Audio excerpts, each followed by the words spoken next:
Hi, my name is Anthony. I'm a farmer. I use chicken poop to power my farm. We collect this chicken poo every morning. We just sweep it, put it here. That's clean for the day. So now we go and feed the biogas.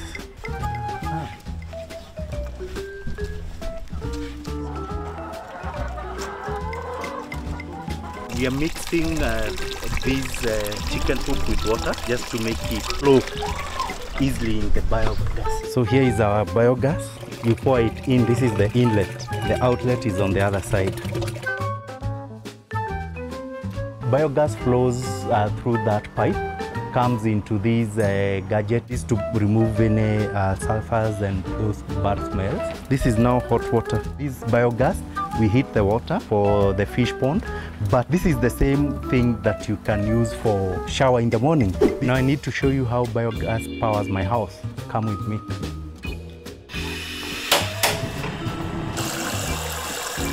This gas we use to cook literally everything. I don't need to worry about running out of gas, or I don't have money to buy gas, as long as my chicken keep on pooing.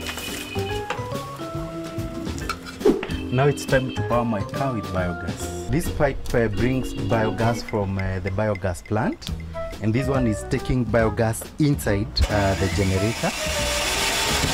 So I connect the charger, and we are ready to go. Who'd have thought chicken poo could power a car? It's amazing. Goodbye.